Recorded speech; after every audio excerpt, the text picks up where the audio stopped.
Good morning! For today's video ay magluluto tayo ng baked chicken hamonado. Bale, 6 na piraso po yung iluluto nating chicken kasi meron po akong pagbibigyan nito na my birthday. So, ibibake natin siya sa oven, sa gas range. Sa oven ng gas range para hindi tayo gaanong mag-consume ng kuryente kung sa air fryer kasi medyo marami-rami to. So, ito yung mga ingredients natin. Ito yung 6 na manok. Ang gagawin natin ay pagsamasamahin lang natin lahat ng ingredients.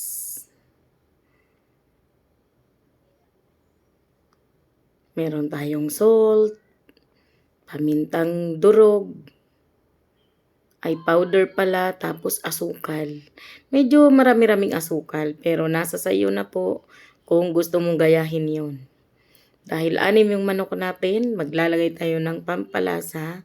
Yung magic sarap po na ilalagay natin, optional din po yan. Kasi maraming mga tao na hindi po gumagamit niyan. Lagay na natin yung bawang. Mas marami-raming bawang, mas masarap. At yung toyo. Haluin natin mabuti hanggang sa matunaw yung mga ingredients na nilagay natin. At imamarinate muna natin ng at least 30 minutes to 1 hour yung chicken bago natin siya isasalang sa oven.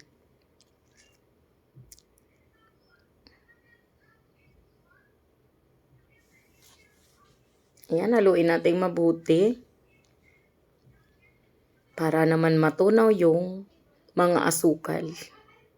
Then, ipunas natin, ihimas natin dito sa manok. Hugas na po yung manok na yan.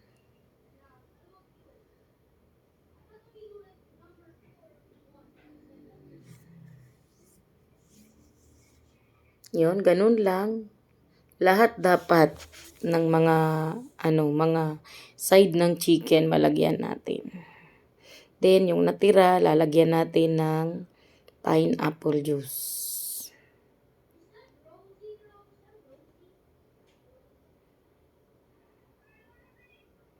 Tapos, ibuhos natin ulit dito. At yan yung ibababad natin ng 1 hour bago natin i-bake.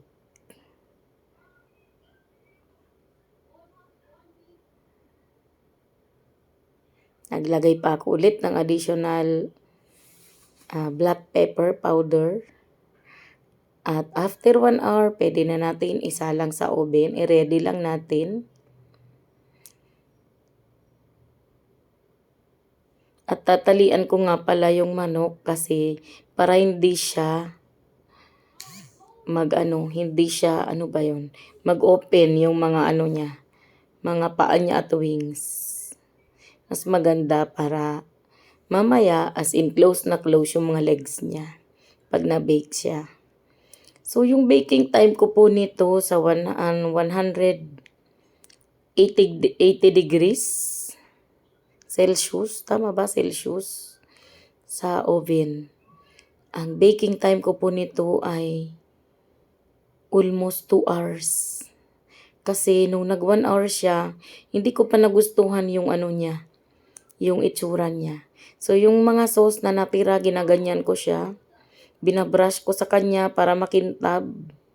Meron din yan oil para makintab yung mga baked chicken natin. O diba, pwede mo po itong panghanda sa mga special occasion. So, yun. Ito na yung ating chicken. Luto na po yan after almost 2 hours na binake natin. Actually, pwede pa nga parang di pa nga sobrang Mas maganda to pag medyo sunog-sunog talaga. Tapos maglalagay tayo ng pineapple. Dahil sa hamonado nga ito, lalagyan natin ng pineapple. Sobrang masarap po ito. Sa mga mahihilig sa mga medyo matamis-tamis na mga pagkain, perfect po ang recipe na to. Ayan, kung mapapansin nyo yung chicken, pwede pa nga yan na mas i-toast pa natin ng konti. Ayan, ito na yung ating finished product. ang chicken hamonado. Baked chicken hamonado. Yun lang for today's video. Thank you so much.